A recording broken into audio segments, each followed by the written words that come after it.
ಕೋಲಾರದ Bruce Lee karate ಶಾಲೆಯ karate ಕ್ರೀಡಾಪಟುಗಳಿಗೆ ಕ್ರೀಡಾ ರತ್ನ ಅವಾರ್ಡ್ ಪ್ರಶಸ್ತಿ. ಸುದ್ದಿಯ ವಿವರ. ಕೋಲಾರ ನಗರದ PC ಬಡಾವಣೆಯಲ್ಲಿರುವ 100ಕ್ಕೂ ಹೆಚ್ಚು ಚಲನಚಿತ್ರದಲ್ಲಿ ನಟಿಸಿರುವ ಹಾಗೂ ಅಂತಾರಾಷ್ಟ್ರೀಯ ಕ್ರೀಡಾಪಟು ಮತ್ತು ಕರಾಟೆ ತರಬೇತುದಾರರಾದ ಕರಾಟೆ ಶ್ರೀನಿವಾಸ್ ರವರ ಕರಾಟೆ ಶಾಲೆಯಲ್ಲಿ ತರಬೇತಿ ಪಡೆದು ರಾಷ್ಟ್ರೀಯ ಮಟ್ಟದಲ್ಲಿ ಇತ್ತೀಚೆಗೆ ನಡೆದ ಚಾಂಪಿಯನ್ಶಿಪ್ನಲ್ಲಿ ಮೊದಲನೇ ಬಹುಮಾನಗಳನ್ನು ಪಡೆದ ಕರಾಟೆ ಕ್ರೀಡಾಪಟುಗಳಾದ ಮುರಳಿ, ಅಖಿಲ್, ಸಿಯಾನ್ ಜಾನ್ ರವರು ದಾವಣಗೆರೆಯಲ್ಲಿ ನಡೆದ ಚಾಂಪಿಯನ್ಶಿಪ್ನಲ್ಲಿ ಪ್ರಥಮ ಸ್ಥಾನ ಗಳಿಸಿರುತ್ತಾರೆ ಮತ್ತು Sian John, Vamshikrishna, Revanth shine sports karate academy, Lakshmeshwar, Gadag ಜಿಲ್ಲೆಯಲ್ಲಿ ನಡೆದ ಆಲ್ ಇಂಡಿಯಾ ಕಟ್-ಆಫ್ ಚಾಂಪಿಯನ್ಶಿಪ್ ಸ್ಪರ್ಧೆಗಳಲ್ಲಿ ಇವರಿಗೆ ಕ್ರೀಡಾ ರತ್ನ ಅವಾರ್ಡ್ ಪಡೆದುಕೊಂಡಿರುತ್ತಾರೆ.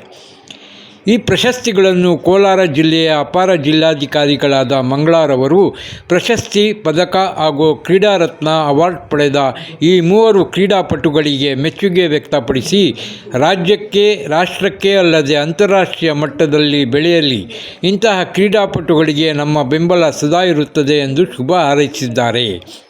ಈ ಸಂದರ್ಭದಲ್ಲಿ ಕರಾಟೆ ಕ್ರೀಡಾಪಟುಗಳ ಪೋಷಕರು, ಬ್ರೂಸ್ಲಿ ಕರಾಟೆ ಶಾಲೆಯ ಮಾಸ್ಟರ್ ಕರಾಟೆ ಶ್ರೀನಿವಾಸ್ ಉಪಸ್ಥಿತರಿದ್ದರು. ವರದಿ ಪರ್ವೀಜ್ ಅಹಮದ್. ವಹಿಸಿ ಅವನು ಸಾಕಷ್ಟು ಬಹುಮಾನಗಳನ್ನು ಪಡೆದಿದ್ದಾನೆ. ಸಾಕಷ್ಟು ಸುಧಾರಿಸ್ಕೊಂಡಿದ್ದಾನೆ. ಆರೋಗ್ಯನೂ ಸಹ ಸಂಪೂರ್ಣವಾಗಿ ಬದಲಾಗಿ ಚೆನ್ನಾಗಿದ್ದಾನೆ, ದಷ್ಟಪುಷ್ಟವಾಗಿ ಚೆನ್ನಾಗಿದ್ದಾನೆ ಅಂತ ಹೇಳಕ್ಕೆ ಇಷ್ಟಪಡ್ತೇನೆ. ಅದರ ಒಂದು ಸಾಕಷ್ಟು ಪ್ರೋತ್ಸಾಹ ನಮ್ಮ ಕಡೆಯಿಂದ ನಾವು ಕೊಟ್ಟಿದ್ದೀವಿ. ಜೊತೆಗೆ ಅವರ ಗುರುಗಳು ಸಹ ಸಾಕಷ್ಟು ರೀತಿಯಲ್ಲಿ ಸಹಕರಿಸಿದ್ದಾರೆ ಅಂತ ನಾನು ಹೇಳಕ್ಕೆ ಇಷ್ಟಪಡ್ತೇನೆ. ಕೆಡ್ತಾ ಇತ್ತು. ಯಾವಾಗ ಕರಾಟೆಗೆ ಸೇರಿಕೊಂಡು ಅವತ್ತಿಂದ ಅವನ ಒಂದು ಆರೋಗ್ಯ ಅಂತಕ್ಕಂಥದ್ದು ಸಾಕಷ್ಟು ಬದಲಾಗಿದೆ. ಉತ್ತಮವಾಗಿ ಒಳ್ಳೆ ಸ್ಪೋರ್ಟಿವ್ ಆಗಿ ಅವನು ಭಾಗವಹಿಸ್ತಾ ಇದ್ದಾನೆ. ಒಳ್ಳೆ ಪ್ರಶಸ್ತಿಗಳು ತಗೊಳ್ತಾ ಇದ್ದಾನೆ. ಜಿಲ್ಲಾ ಮಟ್ಟ, ರಾಜ್ಯ ಮಟ್ಟ, ಭಾರತದ ಒಂದು ಮಟ್ಟದಲ್ಲೂ ಸಹ ಕೆಲವೊಂದು ಕಾಂಪಿಟೇಷನಲ್ಲಿ ಭಾಗವಹಿಸಿ ಅವನು ಸಾಕಷ್ಟು ಬಹುಮಾನಗಳನ್ನು ಪಡೆದಿದ್ದಾನೆ. ಸಾಕಷ್ಟು ಸುಧಾರಿಸ್ಕೊಂಡಿದ್ದಾನೆ. ಆರೋಗ್ಯನೂ ಸಹ ಸಂಪೂರ್ಣವಾಗಿ ಬದಲಾಗಿ ಚೆನ್ನಾಗಿದ್ದಾನೆ, ದಷ್ಟಪುಷ್ಟವಾಗಿ ಚೆನ್ನಾಗಿದ್ದಾನೆ ಅಂತ ಹೇಳಕ್ಕೆ ಇಷ್ಟಪಡ್ತೇನೆ.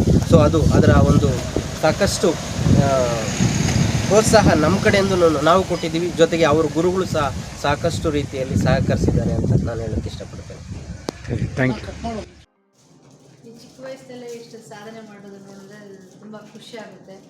ಇವರಿಗೆ ಇನ್ನೂ ಸ್ವಲ್ಪ ಟ್ರೈನಿಂಗ್ ಸಿಕ್ಕಿದ್ರೆ ಮುಂದೆ ಸ್ಟೇಟ್ ಲೆವೆಲ್ ಮತ್ತು ರಾಷ್ಟ್ರ ಮಟ್ಟದಲ್ಲಿ ಅಥವಾ ವಿಶ್ವ ಮಟ್ಟದಲ್ಲಿ ಗೆಲ್ತಾರೆ ಅಂತ ನಾನು ಆಶಿಸ್ತೇನೆ.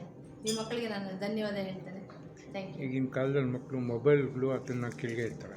ಅದರ ಬಗ್ಗೆ ಅಂದರೆ ಈಗ ನಾವು ಮಕ್ಕಳ ಬಗ್ಗೆ ಹೆಚ್ಚು ಕಾಳಜಿ ತೊಗೊಳ್ಬೇಕಾಗುತ್ತೆ. ನಾವು ಮಕ್ಕಳಿಗೆ ಊಟ ಮಾಡಿಸ್ಲಿಕ್ಕೆ ಅಥವಾ ಅವ್ರು ಏನೋ ಮಾಡುವಾಗ ನಾವು ಮೊಬೈಲ್ ಕೊಟ್ಬಿಟ್ಟು ನಮ್ಮ ಇನ್ನೊಂದು ಕೆಲಸ ಮಾಡ್ಕೊಳ್ಬಾರ್ದು. ಅವ್ರ ಬಗ್ಗೆ ನಾವು ಪೇರೆಂಟ್ಸ್ ಆದ ನಾವು ಸ್ವಲ್ಪ ಕಾಳಜಿ ವಹಿಸಬೇಕು. ಅವ್ರು ಏನು ಮಾಡ್ತಾರೆ ಅಥವಾ ಅವ್ರಿಗೆ ಏನು ಆಸಕ್ತಿ ಇದೆ ಅನ್ನೋದನ್ನು ನಾವು ತಿಳ್ಕೊಂಡು ನಾವು ಅವ್ರ ಜೊತೆ ಸ್ವಲ್ಪ ಸಂವಾದ ಮಾಡಿ ಕೇರ್ ತಗೊಂಡ್ರೆ ಮಕ್ಕಳು ಮೊಬೈಲ್ಗೆ ಗೀಳಾಗಿರೋದು ಕಂಡು ಬರೋದಿಲ್ಲ. ಸ್ಪೋರ್ಟ್ಸ್ಗೆ ಯಾಕೆ ತಗೊಂಡ್ರೆ ಒಳ್ಳೆ ಇದಾಗ್ತದೆ ಅಂತ. ಸ್ಪೋರ್ಟ್ಸಲ್ಲಿ, ಕ್ರೀಡೆಗಳಲ್ಲಿ ಅಂದರೆ ತಂದೆ ತಾಯಿ ಬರೀ ಓದೋದಕ್ಕೆ ಅಷ್ಟೇ ಒತ್ತು ಕೊಡ್ತಾ ಇರ್ತಾರೆ. ಸ್ಪೋರ್ಟ್ಸಲ್ಲಿ ಮುಂದೆ ಬರಲಿ, ಅವರು ದೈಹಿಕವಾಗಿ ಚೆನ್ನಾಗಿರಲಿ ಅಂತ ಅವ್ರ ಮೈಂಡಲ್ಲಿ ಇಟ್ಕೊಂಡು ಮಕ್ಕಳನ್ನ ಆಟ ಪಾಠಗಳಲ್ಲಿ ಮುಂದುವರಿಸ್ಬೇಕಂತ ಹೇಳ್ತಾನೆ. ಅವ್ರಿಗೆ ನಾವು ಸಪೋರ್ಟ್ ಮಾಡಿದ್ರೆ ಮಕ್ಕಳು ಏನು ಬೇಕಂದ್ರೂ ಹಾಕ್ತಾರೆ, ಸ್ಪೋರ್ಟ್ಸಲ್ಲಿ ಮುಂದೆನೂ ಬರ್ತಾರೆ. ಸ್ಪೋರ್ಟ್ಸ್ ಜೊತೆ ಹಾಗೆ ಕಲಿಕೆಯಲ್ಲೂ ಅವರು ಉತ್ತಮವಾಗಿರ್ತಾರೆ ಅಂತ ಹೇಳ್ತಾನೆ. ತಮ್ಮ ಕಡೆಯಿಂದ ಮಕ್ಕಳಿಗೆ ಒಳ್ಳೆ ಏನಾದರೂ ಕೊಡ್ತೀರಾ ಅಂದರೆ ಪ್ರೋತ್ಸಾಹ ಕೊಡ್ತೀರಾ ಅಂತ ಹೇಳಿ, ಹೆಣ್ಮಕ್ಳಾಗಲಿ ಹೆಣ್ಮಕ್ಳಿಗೆ ಈಗ ನಾವು ಮೊದಲೆಲ್ಲ ಬರೀ ಗಂಡು ಮಕ್ಳಿಗೆ ಅಷ್ಟೇ ಮನೆಗಳಲ್ಲಿ ಜಾಸ್ತಿ ಪ್ರಾಶಸ್ತ್ಯ ನೀಡ್ತಾ ಇದ್ರು. ಹೀಗಾಗಿಲ್ಲ, ಎಲ್ಲ ಮಕ್ಕಳು ಒಂದು ಹೆಣ್ಮಕ್ಳಾಗಲಿ ಗಂಡು ಮಕ್ಕಳಾಗಲಿ ಆಲ್ ಆರ್ ಈಕ್ವಲ್. ಹೆಣ್ಮಕ್ಳಿಗೆ ಈಗ ಹೆಣ್ಮಕ್ಳು ಎಲ್ಲ ಕ್ಷೇತ್ರದಲ್ಲಿ ಮುಂದೆ ಬರ್ತಾ ಇದ್ದಾರೆ. ಹಾಗೆ ಸ್ಪೋರ್ಟ್ಸಲ್ಲೂ ಸಹ ಸುಮಾರು ಹೆಣ್ಮಕ್ಳು ಮುಂದಿದ್ದಾರೆ. ಮತ್ತು ವಿಂಬಲ್ಡನ್ ಆಗಲಿ, ಫ್ರೆಂಚ್ ಓಪನ್, ಟೆನ್ನಿಸಲ್ಲೆಲ್ಲ ಈಗ, ಮತ್ತು ಕ್ರಿಕೆಟಲ್ಲಿ ಮತ್ತು ವಾಲಿಬಾಲ್ ಮತ್ತು ಬಾಸ್ಕೆಟ್ಬಾಲ್ ಇದರಲ್ಲೆಲ್ಲ ಹೆಣ್ಮಕ್ಳು ಮುಂದೆ ಬಂದಿದ್ದಾರೆ. ಹಾಗಾಗಿ ನಮ್ಮ ಜಿಲ್ಲೆ ಹೆಣ್ಮಕ್ಳು ಮುಂದೆ ಬರ್ತಿದ್ದಾರೆ. ನೆಕ್ಸ್ಟ್ ಹೀಗೆ ಇಲ್ಲ ಅಂತ ನಾನು ಆಶಿಸ್ತೇನೆ. ಈ ಮಹಿಳೆಯರು ಹೆಚ್ಚಾಗಿ ಆತ್ಮರಕ್ಷಣೆಗೋಸ್ಕರ ಕರಾಟೆ ಒಂದು ಕಲೆಯನ್ನು ಮಾಡ್ಕೊಳ್ತಾರೆ. ಈಗ ಹೌದು, ಆತ್ಮರಕ್ಷಣೆ ಕರಾಟೆನೂ ಮುಖ್ಯ. ಹಾಗೆ ಜೂಡು ಮತ್ತು ಇನ್ನೊಂದಿದೆ, ಅದು ಟೈಕೊಂಡು, ಇದರಲ್ಲೆಲ್ಲ ಈಗ ಮುಂದಿದ್ದಾರೆ. ಆತ್ಮರಕ್ಷಣೆಗೆ ನಾವು ಕರಾಟೆ, ಟೈಕೊಂಡು ಈ ಥರದ್ದೆಲ್ಲ ಅವಶ್ಯಕತೆ ಇದೆ ಅಂತ ನಾನು ಹೇಳ್ತೇನೆ. ಮತ್ತು ಸದೃಢವಾಗಿಯೂ ಹೆಣ್ಮಕ್ಳು ಇರಬೇಕು. ತುಂಬ ವೀಕ್ ಇದ್ದರೆ ಏನು ಮಾಡ್ಲಿಕ್ಕಾಗಲ್ಲ. ತಂದೆ ತಾಯಿಗಳು ಅವ್ರಿಗೆ ಪೌಷ್ಟಿಕಾಂಶದ ಆಹಾರ ಕೊಟ್ಟು ಅವರನ್ನು ಬೆಳವಣಿಗೆಗೆ ಸಹಕಾರ ಮಾಡಬೇಕಂತ ಹೇಳ್ತೇನೆ. Thank you. ಇವ್ರ ಹತ್ರ ಫಂಡ್ ಮಕ್ಕಳು ಬರ್ತಾರೆ, ಅವ್ರಿಗೂ ಶ್ರದ್ಧೆಯಿಂದ ಅಲ್ಲೇ ಕುತ್ಕೊಂಡು ವಿದ್ಯೆ ಕಲಿಸ್ತಾರೆ. ಆ ಥರ ಗುರುಗಳು ನಮಗೆ ಸಿಕ್ಕಿರೋದು, ನಮ್ಮ ಮೊಮ್ಮಗಳಿಗೆ ಸಿಕ್ಕಿರೋದು ನಮ್ಗೆ ಭಾಳ ಸಂತೋಷ ಇದೆ. ಅದರಿಂದ ಅಂಥವ್ರಿಗೂ ನೀವು ಪ್ರೋತ್ಸಾಹ ಕೊಡಿ. Srinivas, all the best. ಹೀಗೆ ಮುಂದುವರೆದರೆ ಮಕ್ಕಳಿಗೆ ಪ್ರೋತ್ಸಾಹ ನೀಡಿ ರಾಜ್ಯದಲ್ಲಿ ಮತ್ತು ವಿಶ್ವ ಮಟ್ಟದಲ್ಲೂ ನೀವು ಚೆನ್ನಾಗಿರ್ಬೇಕಂತ ಹೇಳ್ತಾರೆ. ಎಸ್, ನಿಮ್ಮ ಒಂದು ಕಾರ್ಯನ ನಾನು ಶ್ಲಾಘಿಸ್ತೇನೆ. Thank you. ನಮಸ್ತೆ ಎಲ್ಲರಿಗೂ.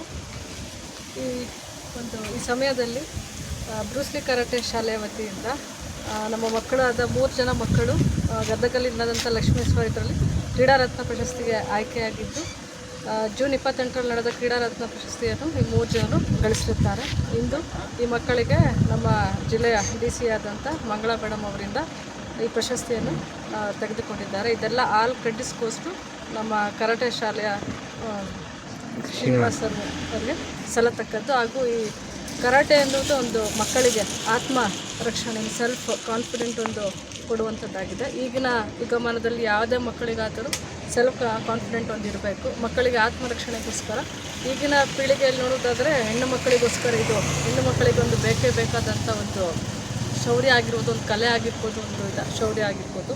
ಈ ಮಕ್ಕಳಿಗೆ ನಮ್ಮ ಶ್ರೀನಿವಾಸ್ ಅವರು ಉತ್ತಮ ರೀತಿಯಲ್ಲಿ ತರಬೇತಿ ನೀಡುತ್ತಿದ್ದು, ದಿನೇ ದಿನೇ ಅವರನ್ನು ಪ್ರೋತ್ಸಾಹಪಡಿಸುತ್ತಾ ಎಲ್ಲ ಜಿಲ್ಲಾ ಮಟ್ಟ, ನ್ಯಾಷನಲ್ ಲೆವೆಲ್ ಹಾಗೂ ಸ್ಟೇಟ್ ಲೆವೆಲ್, ಹೀಗೆ ಎಲ್ಲನೂ ಓಪನ್ ಚಾಂಪಿಯನ್ಶಿಪ್ ಪ್ರತಿಯೊಂದೊಂದು ಈಗ ಕೂಟಗಳಲ್ಲಿ ಮಕ್ಕಳನ್ನು ಭಾಗವಹಿಸಿ ಒಂದೊಂದು ಹಂತದಲ್ಲೂ ಆ ಮಕ್ಕಳನ್ನು ಮೇಲಕ್ಕೆ ತರ್ತಿದ್ದಾರೆ. ಹೀಗೆ ಅವರ ಪ್ರೋತ್ಸಾಹ ಹೀಗೆ ಇರಲಿ, ನಮ್ಮ ಬೆಂಬಲ ಕೂಡ ಅದೇ ರೀತಿ ಇದೆ. ಎಲ್ಲರಿಗೂ ನಮಸ್ಕಾರ. ನನ್ನ ಹೆಸರು ವಂಶಿರಾಮ್. ನಾನು 2 ವರ್ಷದಿಂದ ಬ್ರೂಸ್ಲಿ ಕರಾಟೆ ಶಾಲೆಯಲ್ಲಿ ಕರಾಟೆ ಮಾಡ್ತಾಯಿದ್ದೀನಿ. ಮತ್ತು ನಮಗೆ ಎಲ್ಲ ಕಡೆ state level, national level, international level ಕರ್ಕೊಂಡು ಹೋಗ್ತಾರೆ ಚಾಂಪಿಯನ್ಶಿಪ್ಸ್ಗೆ. ಮತ್ತು ಜೂನ್ 25ನೇ ತಾರೀಕು ಲಕ್ಷ್ಮೀಶ್ವರಲ್ಲಿ ನಡೆದ ಕ್ರೀಡಾರತ್ನ ಅವಾರ್ಡ್ ಸಿಕ್ಕಿದೆ. ನಂಗೆ ತುಂಬ ಖುಷಿಯಾಗಿದೆ. ನಮ್ಮ ಕರಾಟೆ ಸರ್ನ ನಾನು ತುಂಬ ಥ್ಯಾಂಕ್ ಯು ಹೇಳ್ತೀನಿ. Thank you. ಕರಾಟೆ ಸರ್ ಯಾರು, ಅವರ ಹೆಸರೇನು? ಶ್ರೀನಿವಾಸ್ ಅಂತ. ಯಾವ ಶಾಲೆ ಹೆಸರು? ಬ್ರೂಸ್ಲಿ ಕರಾಟೆ ಶಾಲೆ.